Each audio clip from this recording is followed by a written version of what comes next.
దేశ ప్రజల ఓటు హక్కు కాపాడడం కోసం పోరాటం చేయాల్సిన అవసరం వచ్చింది. భారతదేశ రాజ్యాంగం మనకు ఓటు హక్కు కల్పించింది. మన నాయకులను మనం ఎన్నుకునే స్వేచ్ఛ ఇచ్చింది. ఓటు హక్కును కాపాడాల్సిన బాధ్యత ఎలక్షన్ కమిషన్ ఆఫ్ ఇండియాకు ఉంది అని వైఎస్ షర్మిల అన్నారు. మనందరికీ ఓటు హక్కునిచ్చింది మన నాయకుల్ని మనమే ఎన్నుకోవడానికి. ఆ ఓటు హక్కుని కాపాడాల్సిన బాధ్యత ఎలక్షన్ కమిషన్ ఆఫ్ ఇండియాకి ఉంది. ఎన్నికలు స్వేచ్ఛగా నిష్పక్షపాతంగా నిర్వహించాల్సిన బాధ్యత ఉంది.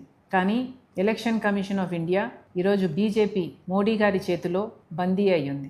ఎలాగైతే అన్ని వ్యవస్థలు ఇప్పటికే ఈడీ అయినా, సిబిఐ అయినా, ఇన్కమ్ ట్యాక్స్ అయినా, ఆర్బీఐ అయినా, స్టాక్ ఎక్స్చేంజ్ అయినా, ఎలాగైతే అన్ని వ్యవస్థలు మోడీ గారి గుప్పెట్లో బీజేపీ కోసం పనిచేస్తున్నాయో, ఎలక్షన్ కమిషన్ ఆఫ్ ఇండియా కూడా ఈరోజు బీజేపీ కోసమే పనిచేస్తుంది. ఈ విషయాన్ని రాహుల్ గాంధీ గారు దేశం ముందు బయటపెట్టడం జరిగింది.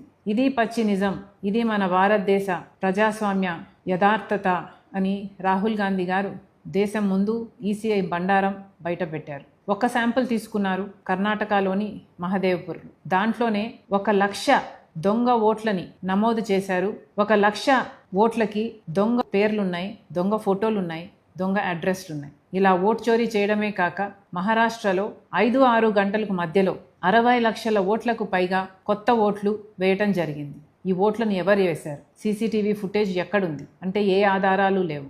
అలాగే గత 5 సంవత్సరాలుగా ఎన్ని ఓట్లయితే నమోదయ్యాయో ఎలక్షన్లకు ముందు 5 నెలల్లోనే 1 కోటి ఓట్లకు పైగా అంతకంటే ఎక్కువ నమోదయ్యాయి. మరి ఇది అన్యాయం కాదా? ఇది ఓటు చోరీ కాదా? ఎలక్షన్ కమిషన్ వాళ్ళ బీజేపీకి వ్యతిరేకంగా ఉన్న ఓట్లని తొలగించడం అయితేనేమి, లేక దొంగ ఓట్లు బీజేపీకి అనుకూలంగా వేసేవారి పేర్లను చేర్చడం అయితేనేమి, ఇలా ఓటు చోరీకి పాల్పడుతుంది ఎలక్షన్ కమిషన్ ఆఫ్ ఇండియా. ఈరోజు ఎలక్షన్ కమిషన్ ఆఫ్ ఇండియా కూడా బీజేపీ ఎలక్షన్ ఏజెంట్గా పనిచేస్తుంది. వీటి మీద పోరాటం చేయాల్సిన అవసరం ఉంది.